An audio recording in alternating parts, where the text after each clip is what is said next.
Hey guys, welcome to my channel Infosian and this is Shreya. आज मैं आप लोगों के साथ बात करने वाली हूँ विजायक गैस ट्रेजेडी के बारे में। विजायक एक जगह है विशाखापट्टनम में, जहाँ पे 7 मई 2020 को एक गैस लीक हुई।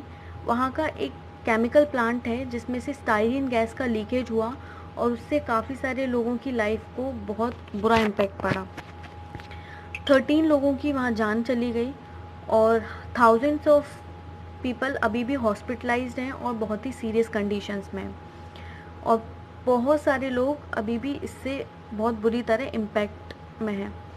ये जो गैस है ये उस एरिया के अप्रॉक्सीमेटली 3 to 5 किलोमीटर्स में फैल गई, जिससे कि बहुत सारे जो विलेजेस आसपास के थे उसमें इसका बहुत बुरा इम्पैक्ट हुआ।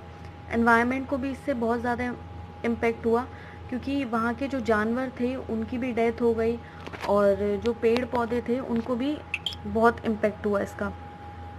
अब अगर हम बात करते हैं इस गैस के बारे में जो यहाँ पे लीक हुई, स्टाइरिन गैस जो है जिसकी वजह से यहाँ पे लीकेज हुआ, वो एक कलरलेस गैस है जो कि पॉलीस्टीरीन बनाने में यूज़फुल होती है।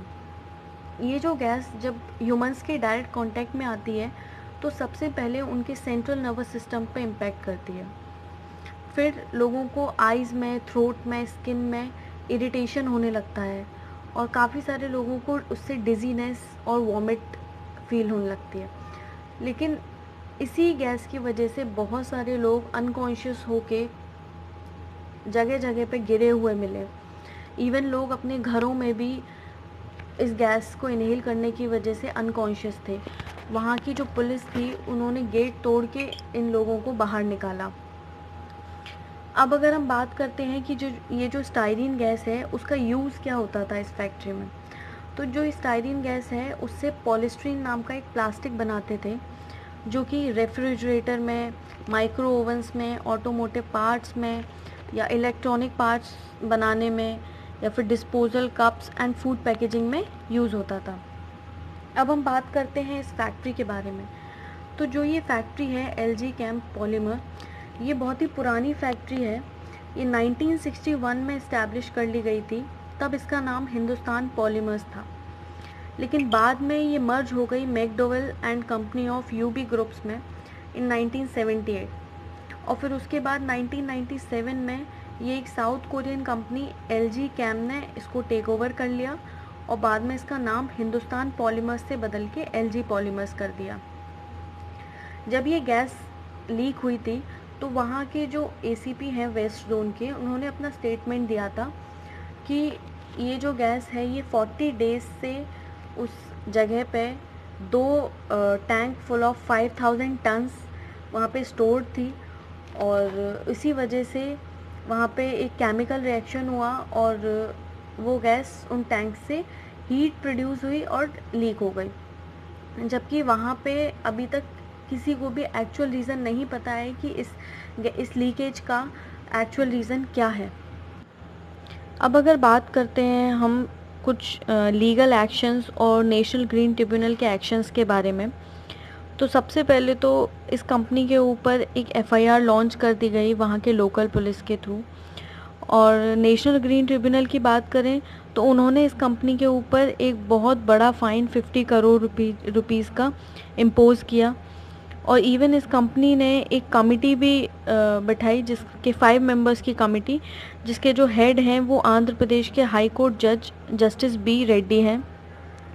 और इस कमिटी का जो मेन काम है वो इस कॉज ऑफ फेलियर का पता करना और आइडेंटिफाई करना कि इस ट्रेजेडी के पीछे कौन सा इंसान या अथॉरिटी रिस्पॉन्सिबल है, and also to fix the liabilities, क्योंकि उसको चीज़ को एग्जामिन करके उसका जो एक्सटेंट ऑफ डैमेज हुआ है लाइफ का, पब्लिक हेल्थ का और एनवायरनमेंट का, उस सब के अकॉर्डिंग वहाँ की जो लायबिलिटीज़ हैं उस कंपनीज़ की उसको फिक्स करना।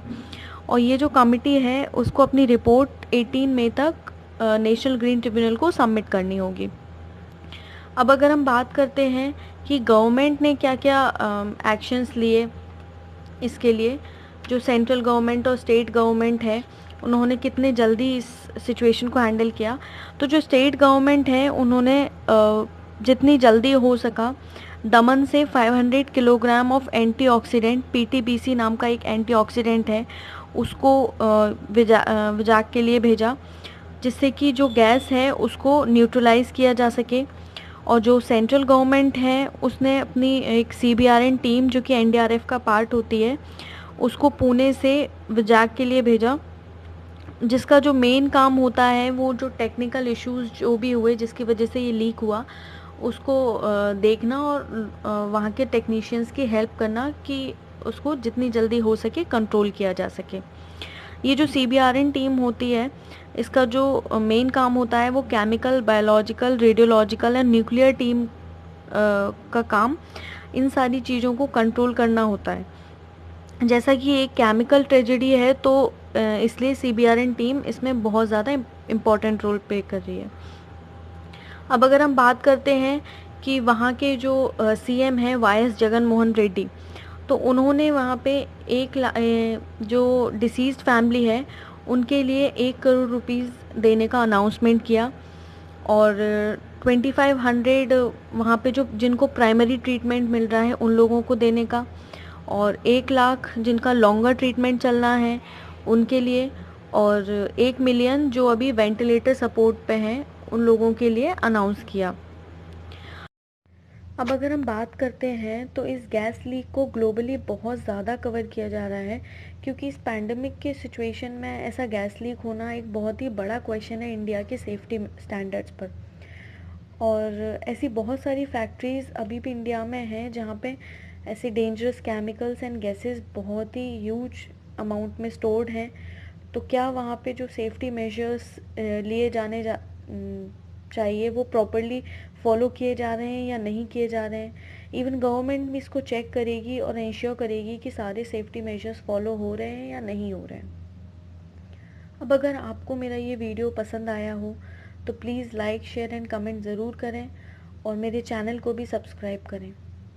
Thank you.